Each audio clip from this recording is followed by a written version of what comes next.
Let's continue our series sa aklat ng Matthew. Mahaba-haba po yung series natin, pero punong-puno po ng pangangaral at punong-puno ng biblical principles na nakakatulong po sa ating spiritual journey dito sa lupa. I entitled my message this morning, again, sa Sermon on the Mount. Ito yung nasa loob pa rin tayo ng chapter 6, which I entitled, How Can I Get Victory Over Worrying? Over worry. So yung passage na ito ay continuation sa treasures on earth versus treasures on heaven. Before we continue, let's pray. Father, guide me as I share your word. Give me wisdom, knowledge. Tago niyo po, Panginoon, ako sa likod ng inyong krus. We thank you, Lord, for the freedom na meron kaming time to study your word. And for us, Lord, for the hearers, help us also to understand and grasp yung kung ano man yung mapag-aralan namin sa umagang ito. In Jesus' name we pray. Amen. Yung context na ito ay patungkol sa ating mga concerns sa lupa. At nakita po natin kung paano nag-conclude si Jesus Christ sa kanyang Sermon on the Mount sa previous verses, no? If you remember 3 Sundays ago, we talk about treasures on earth. And then Jesus, in-emphasize niya talaga dito na huwag kayong mag-focus sa mga earthly treasures. Kung mag-focus kayo sa earthly treasures, merong consequences. And then, pinagpatuloy ni Jesus Christ yung kanyang sermon dito. Worrying, for some people, ito yung worst nightmare. Pagpunta pa lang sa church, meron na tayong mga worries, right? Kahapon lang, meron tayong mga worries. At iba-ibang worries po, iba-ibang level na worries ang meron tayo. Yung merong class A na worries, class B, C, D. Merong yung para sa iba, yung worries na yun ay minor lang. Para sa ibang tao naman, yung worries na yun ay talagang extreme, no? But we should remember na meron po tayong Heavenly Father na alam lahat ng concerns natin, lahat ng worries natin. Ito yung dito nag-emphasize si Jesus Christ na instead of focusing sa earthly things, gustong i-divert ni Jesucristo yung ating focus sa heavenly things. Connected po sa ating sa earthly treasures na sinasabi ni Jesucristo dito. That's why in-emphasize niya sa chapter 3 na seek ye first the kingdom of God and all these things will be added unto you. So ang ganda ng pagkasunod-sunod na sinabi ni Jesus Christ dito, no? Worrying itself is a concern over the future. Hindi naman tayo nag-worry madalas, hindi naman tayo nag-worry sa mga 4 years ago. Madalas na talaga yung pag-worry natin ay patungkol sa kinabukasan. No? Walang exempted dito. Lahat po tayo ay merong worries sa ating mga buhay. No? No, sometimes we cannot avoid it. Do you agree? Mahirap talaga iwasan. Kung ikaw ang taong hindi ka nag-worry, ay siguro may problema na sa atin. No? But hindi yun ang sinasabi ni Jesus Christ dito. Ang sinasabi ni Jesus Christ dito is, divert your mind sa earthly matters. Dito nag-emphasize Jesus Christ dito sa context na ito. No? The problem of a person na nag-worry is may dalawang twofolds. Una, the future is not here. Wala pa eh. So why worry? Ngayon naman, kung nandito na yung future, the future is not yours. It's God's. So why worry? Kaya na-emphasize ni Jesus Christ dito sa mga sumusunod na verse, do not worry. So ang main teaching about worrying is do not worry. Wala nang iba. Yun na yung talaga, no? I remember when Jesus Christ visited yung magkakapatid, si Martha busy-busy, busy siya sa kusina, pag-prepare ng maraming mga bagay. Of course, she wants to be generous, she wants to be hospitable, no? Pero ni-rebuke siya ni Jesucristo, sabi niya, Martha, Martha, sabi niya, you are worried and upset about many things. Sabi ni Jesucristo dito, but few things are needed, or indeed only one. Martha has chosen what is better, and it will not be taken away from her. Ano yun? What is better? That is the thing na kinakailangan natin ibigay yung ating priorities kay Jesucristo. Instead sa pagiging busy sa ibang mga bagay. No? We live in a world na it is very easy for us to get worried. Pag inopen natin yung phone natin, nandyan na, nag-aalala na tayo. Pag pupunta tayo sa grocery store, yung 5 kilo, magkano na? Yung dito, nga pastor, kahapon lang. Mahal, sobrang mahal na. Yung sahod natin, yung ating mga benefits, ang dami nating mga worries sa buhay. No, we have, may mga gera, manood tayo ng balita, gera, politics, no? May division na. Nung dating close, ngayon mag-aaway na. Why? Because of worry.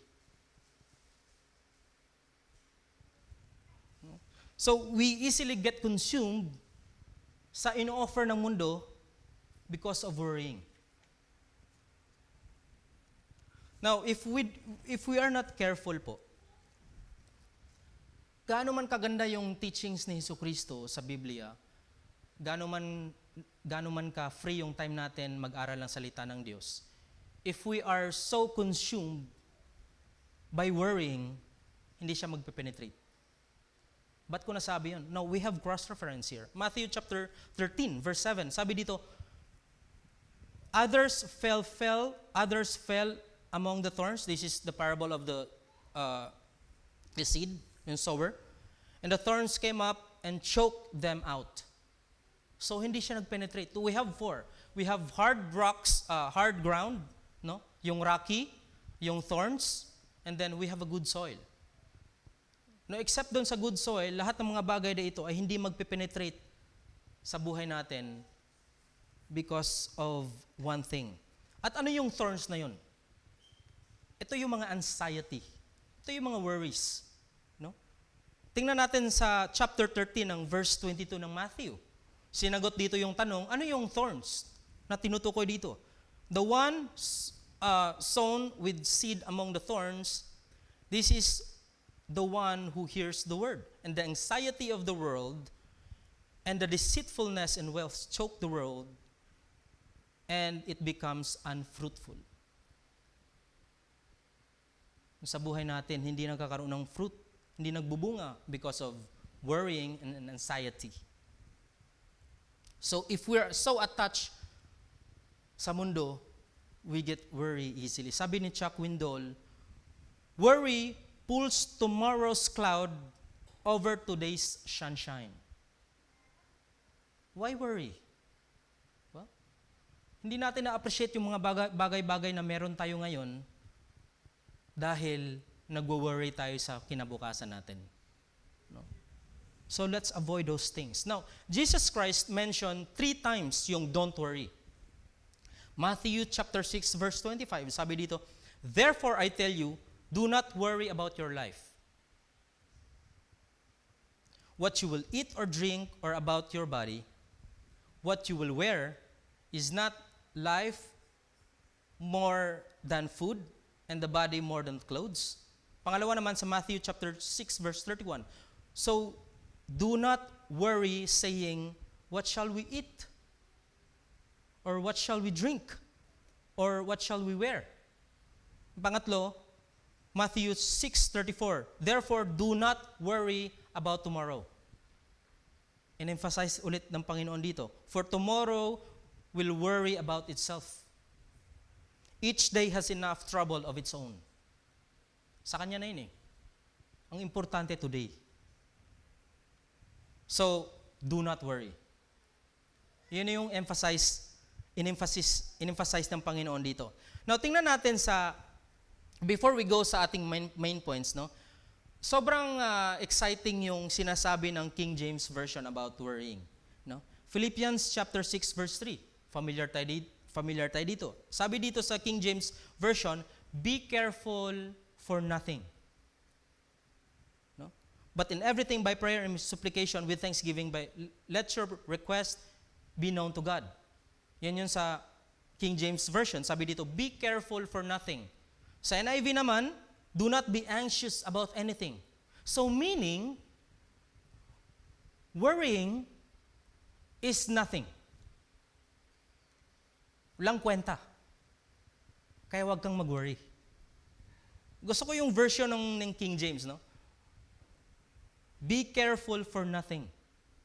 Mag-ingat ka.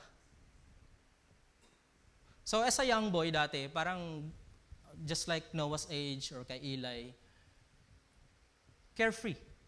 Wala kang concern. Lahat ng gusto mo nasusunod. No, wala kang bills na iniisip. Kasi all you want to do is to play. Walang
Hello, mic test. Okay, thank you.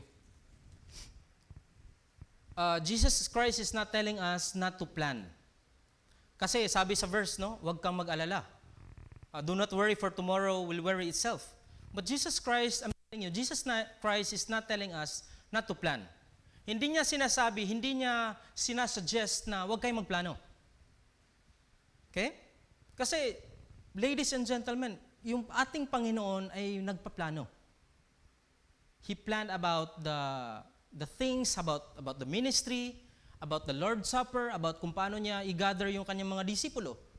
Kaya constant yung kanyang communication and asking God the Father a wisdom kung paano niya gawin yung mga bagay na ito. So, let's not use the reason na sabi sa verse, do not worry about tomorrow, for tomorrow will worry itself. No, Jesus Christ Himself had planned for many things. Jesus Christ was a planner.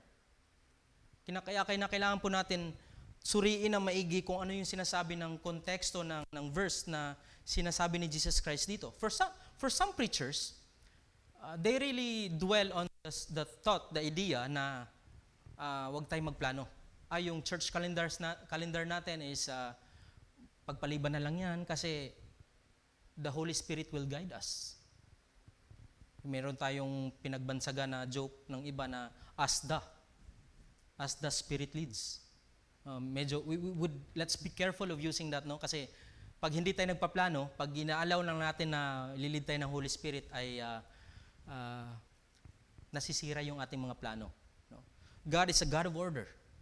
He wants us to plan, to have yung mga bagay na dapat nasa plano. No? Jesus Christ is not suggesting na wag mong gawin yung mga bagay na yun, wag kang magkaroon ng concern. No? Now, of course, we need to be concerned sa maraming mga bagay.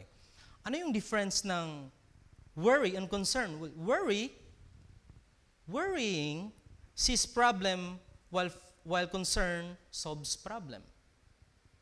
Yan yung pinagkaiba ng worry at ng concern. Normal lang po yung magkaroon ng concern. Worry lies in the unknown future, while concern lives in the present. No?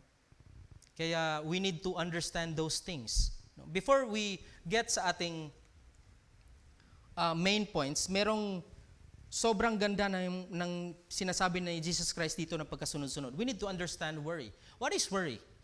No? Makikita natin yan sa verse 25 hanggang verse 32. Now, under dito, worry is inconsistent. Hindi consistent yung pag-worry, pabago-bago. No? Hindi pare-pareho. No? Sometimes you're okay, sometimes you're not. No? Yun yung isang bagay ng worry, inconsistent, not compatible with another fact or truth. No? Sabi sa verse 5, therefore I tell you, do not worry about your life, what you will eat or drink, or about your body, what you will wear.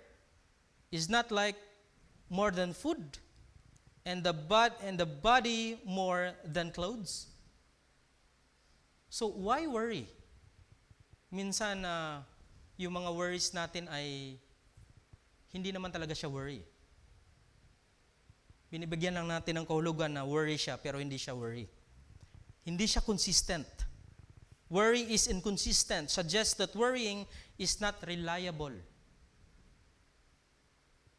Minsan nagdedepende sa emotions natin. No? Pag moody tayo, madali tayong mag-worry. Pero pag nasa good mood tayo, hindi tayo nag-worry. You notice that? It's very easy for us to worry. Therefore, I tell you, do not worry about your life. Kaya sinabi dun sa previous sermon natin about treasures on earth, sa verse 19, chapter 6, do not lay up for yourselves treasure on earth, where moth and rust destroys kung ano yung tinetreasure natin. Sa verse 24 naman, sinasabi dito, no one can serve two masters. You cannot serve both God and money. So, no need to worry. God knows what we need. Alam ng Panginoon yung ating mga pangangailangan. In the first place, sa Genesis chapter 1, when He created the heavens and the earth, at pinahuli niya ang gawin yung tao, nasa program na ng Panginoon yun. Na alam ng Panginoong Diyos ang pangangailangan natin. First, sinet apart niya, nagbigay siya ng ilaw, niseparate niya yung tubig sa ground, at marami pang iba. That's why we don't need to question yung provision ng Panginoon. 1 Peter chapter 5 verse 7, casting all your worries on Him because He cares for you. Yung bottom line dito is, nung tayo maliit pa lang, tinuturuan tayo ng mga magulang natin na huwag kayong mag-worry. Pero hanggang ngayon, pinapractice natin mag-worry. Parang nasa kasama siya ng ating katauhan. No? Pero bakit in-emphasize ng Panginoon dito? Philippians chapter 4 verse 19, and my God will supply all your needs according to His riches and glory in Christ Jesus. This verse ay nagbibigay ng promise sa atin na merong Ama ang nagbibigay sa atin kung ano yung pangangailangan natin. Under din sa first point natin, pangalawa, worry is unreasonable. Hindi makatwiran ang pag-alala. No? Hindi siya guided sa based na fact in a good sense. Verse 26, look at the birds of the air. Gumamit ang Panginoon ng illustration sa mga ibon. According dun sa kanyang creation, they do not sow or reap or store away in barns, and yet your heavenly Father feeds them. Are you not much more valuable than they? So may comparison doon sa mga ibon at sa tao. Tingnan niyo yung mga ibon sa langit o sa trees. Kaya huwag kayo mag-worry. Dahil sila nga, binigyan sila ng provision ng Panginoon. Kayo pa kaya na mas valuable sa Kanya? Worry is not fair and acceptable. Ito yung, tingnan natin yung order ng Panginoon, no? Yung day 1 sa creation, yung light. Day 2, yung sky at atmosphere. Day 3, yung dry grounds, seas, and plants. Day 4, yung sun, yung moon, and yung stars. Day 5, yung sea and air at yung creatures. Day 6, yung animals na gumagapang sa lupa. At ginawa ng Panginoon yung tao. So, ni-prepare niya lahat to para sa atin. We are created special. And then God rested. Nakita niya lahat ng kanyang ginawa ay mabuti. Siya ay nagpahinga. So, nag-provide ang Panginoon sa mga ibon. At hindi siya nagkulang. Now, look at the birds of the air. Tingnan natin yung cycle ng... Let's just pause for a while at tingnan natin yung cycle ng buhay ng mga hayop. Ginamit sa Proverbs yung buhay ng mga langgam. Kung paano sila nag-prepare bago dumating yung bagyo. No? Ginamitan nila ng wisdom. Nag-gather sila ng leaves, nag-gather sila ng mga tira-tirang pagkain na nanggaling sa ibon at nabuhay sila. Ngayon, pag namatay sila, kakainin sila ng ibon. At yung ibon naman, pag namatay, kakainin sila ng ibang prey. Kakainan sila ng mga hyenas at ng mga lion. Yung lion naman, pag namatay, kakainin sila ng mas malaking ibon. Pati yung snakes. And they are all satisfied by it. Kasi alam ng Panginoon yung pangangailangan nila. Hindi nagkulang ang Panginoon sa kanila. At tingnan natin yung sarili natin. Tayo pa kaya na mas valuable sa creation ng Panginoon? Just think about it. Letter C, worry is ineffective. Hindi epektibo. Nagdudulot lang ito ng maraming problema. Pag-alala. No? Ineffective. Hindi siya nagpuproduce ng significant effect. Verse 27, can any one of you by worrying add a single hour to your life? Tingnan natin yung verse 27 na yan. Yung pag-worry kasi hindi siya nagdudulot ng 1 taon sa buhay natin. Walang makakatulong. Actually, nakakabawas nga eh. So sobrang daming problema, sobrang stress ka na, sa sobrang pag-alala mo for 6 years, na dapat yung 6 years na yan ay na-treasure natin, ayun, nadagdagan yung anxiety natin. Na-admit tayo sa hospital kasi we're thinking of many things na we shouldn't supposed to think about. Can any one of you by worrying add a single hour to your life? Matinding tanong yun. No, tanungin natin sa ating mga sarili kung nakadagdag ba ng taon yun sa buhay natin. Hindi. Kaya it is ineffective. Hindi siya epektibo. Jesus is saying, why are you doing something na hindi naman nakakatulong? Hindi siya nakakatulong sa buhay natin. Jesus is saying you cannot use worry to accomplish your goals or to be effective sa ating goal sa buhay. Now think about this. If you have given a task sa kumpanya at nakita sa lahat ng leaders na ikaw ay nagwo-worry, they might hire someone na nakitaan ng hindi siya nag-aalala. So, nakaapekto siya sa buhay natin dahil sa pag-alala. Do you remember when Solomon said, no?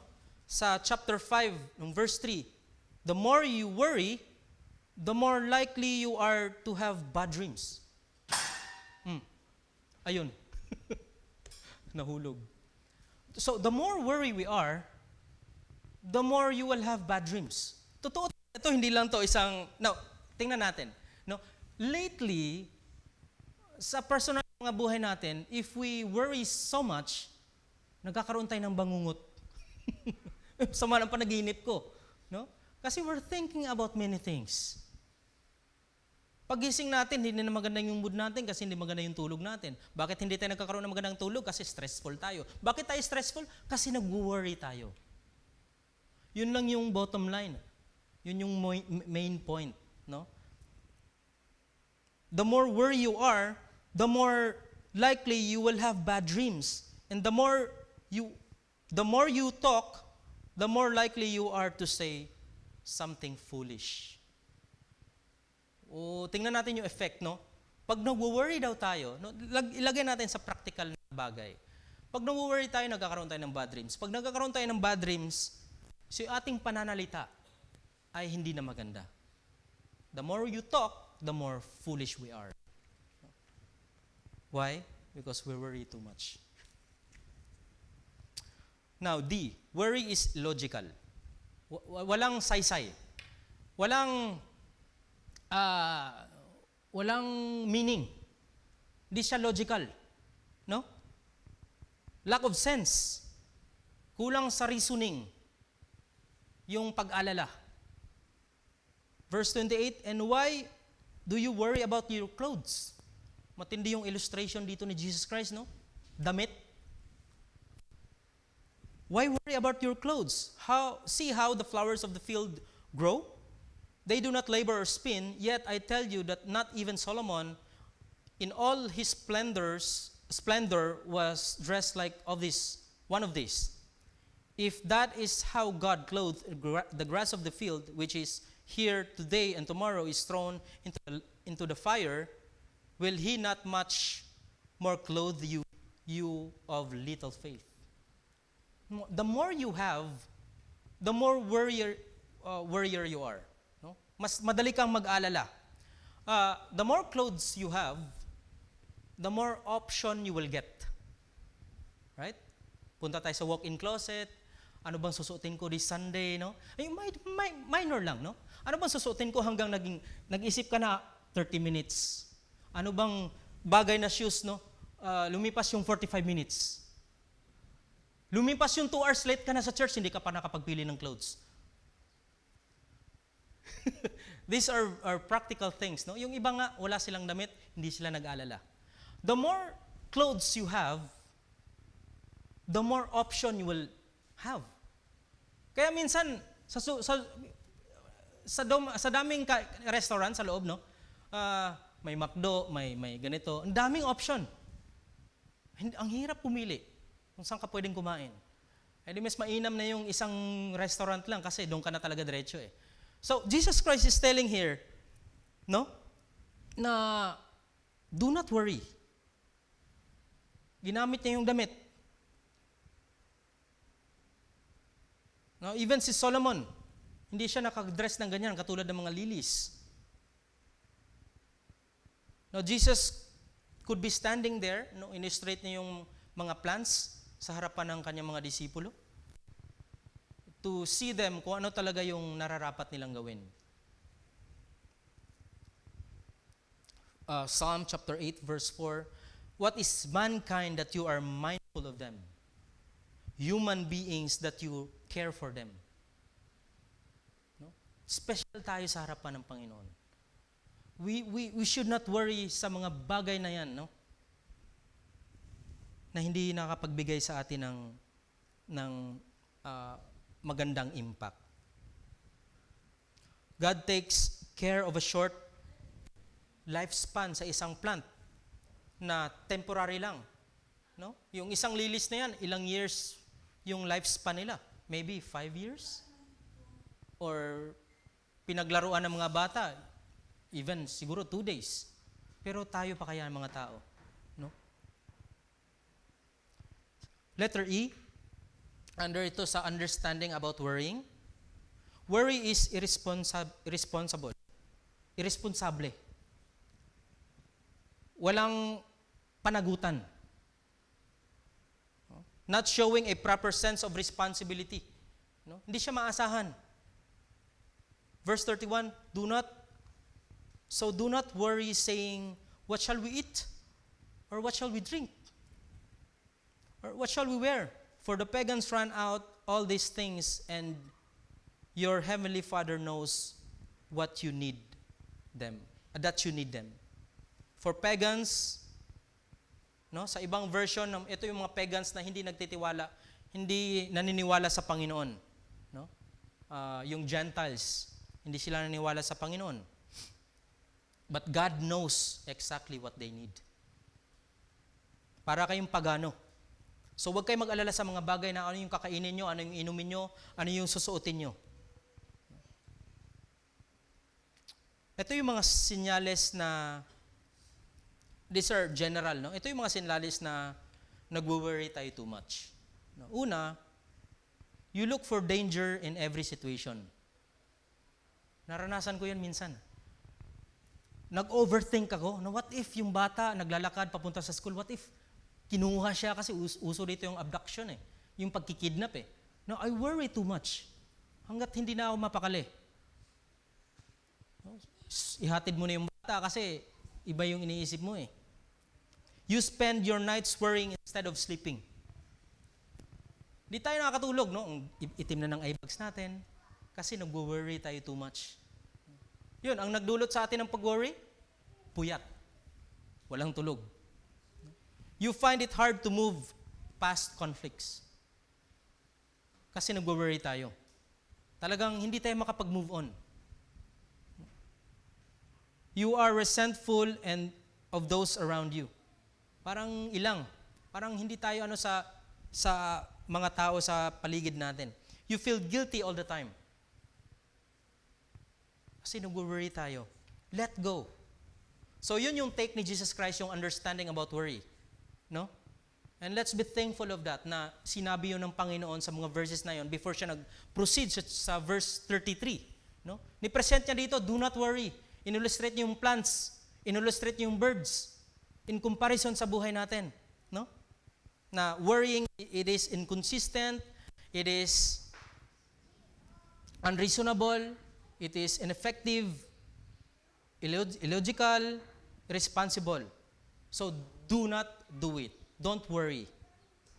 Let's proceed sa point number 2. Ito yung pag-overcome ng worry. Ito yung sinabi ni Jesus Christ dito na kung negative yung mga verses na sinabi niya kanina, ngayon positive naman. This is how you should do it. No? So, verse 33 hanggang 34. Una, commit your life totally to Jesus Christ. Surrender everything. Kung gusto mong mawala yung worry mo, give it all to Jesus Christ. No? Commitment is a state of or quality of being dedicated to a certain obligation. No? Sabi sa verse 33, but seek ye first. So kung kanina, negative lahat, pero ngayon, ngunit, but seek ye first the kingdom and His righteousness. Ganda. And all these things will be given to you. So nakita po natin yung transition, no? Ng unang mga statement ni Jesus Christ hanggang sa ito yung dapat yung gawin. Seek ye first the kingdom of God, and all of these things shall be added unto you. Now, I do believe that this is one of the verse na napaka-abused in a Christian world. Parang Jeremiah 29:11. It is very abused verse. Kasi ito yung ginagamitan ng mga pastor o ng mga church workers na pag nag-share sila, hindi masyadong nagfo-focus sa first statement. Sa second phrase na. And all of these things, gusto mo bang pumunta ng langit? Doon walang problema. Doon successful ka, yayaman ka, and all of these things. Pero hindi minimension yung seek first the kingdom of God. No, we will acquire them, makukuha natin siya if we surrender our life and we commit our life sa ating Panginoong Jesucristo. Everything will follow. Huwag natin sabayan ng ibang motibo. Pag nagbigay tayo ng offering, huwag nating isipin yung babalik sa akin yung blessing. Kaya mali yung ibang sinasabi ng pastor na pag nagbigay ka ay dodouble yung portion, dodoblehin ng Panginoon yung grace biyaya sa'yo.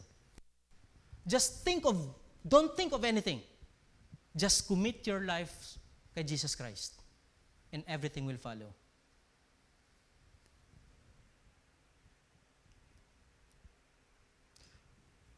Now, remember Solomon, yung sinabi niya, nasa kanya lahat. Pero sabi niya, everything is meaningless under the sun. Matthew chapter 6, verse 19, do not lay up for yourselves treasure on earth, where the moth and rust destroy, and where thieves break and steal, but lay up for yourself treasures in heaven. Matthew 6:24, no one can serve two masters, for either he will hate one and love the other, or he will be devoted to the one and despise the other. You cannot serve God and money. So ito po yung continuation last time. Seek ye first the kingdom and His righteousness. Ito kumbaga, ito yung prinsipyo na kung saan sa lahat ng iniisip natin, kingdom lang ng Panginoon. No? Lord, this day is yours.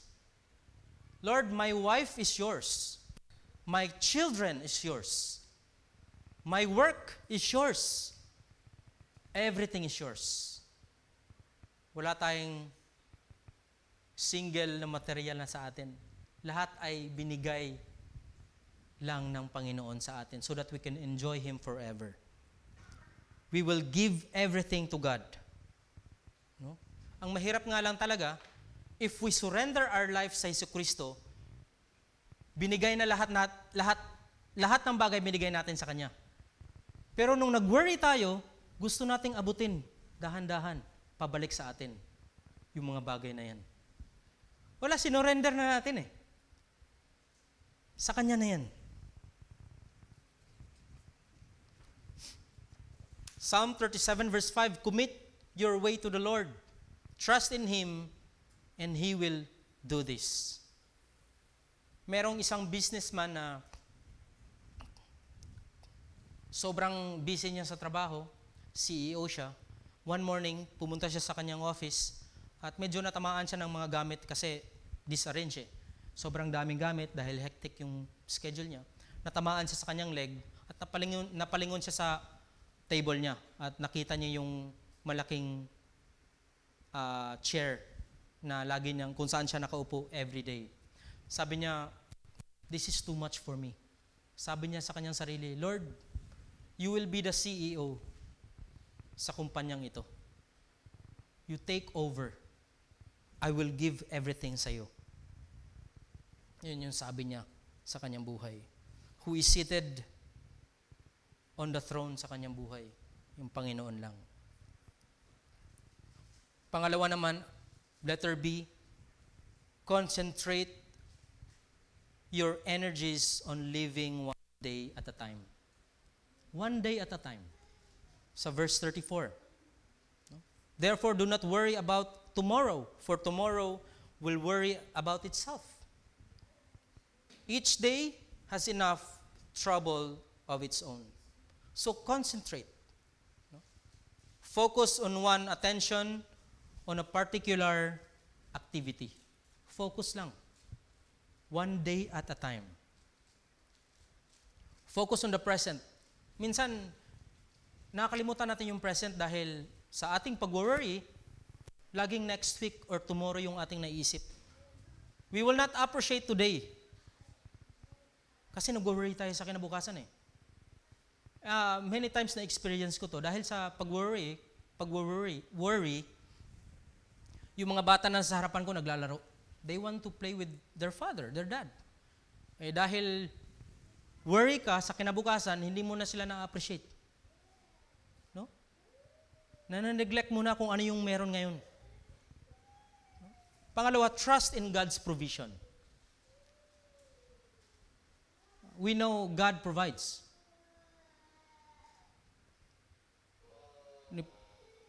Sabi nga na isang pastor, yung mga planeta nga meron silang sariling buhay, tayo pa kaya na tao. Yung provision ng Panginoon ay hindi na siya nagkulang. Perfect lagi yung kanyang provision. This verse implies or nag-implicate that God will provide for the future. Kung ano yung mga pangailangan natin. Hindi siya nagkukulang. Meron akong schoolmate, true story, no, hindi ko na siya pangangalanan. He doesn't care about deadlines. Hindi siya kasi yung life verse niya nga is, therefore, do not worry about tomorrow. Ito yung sabi ng professor, okay, yung deadline is next month. You should pass all of your requirements. No? Ito yung deadline, chill lang, no? Yung life verse niya ay, do not worry about tomorrow. Ayun, failed. Kasi hindi nagpasa. Parang taliwas yun sa, di ba?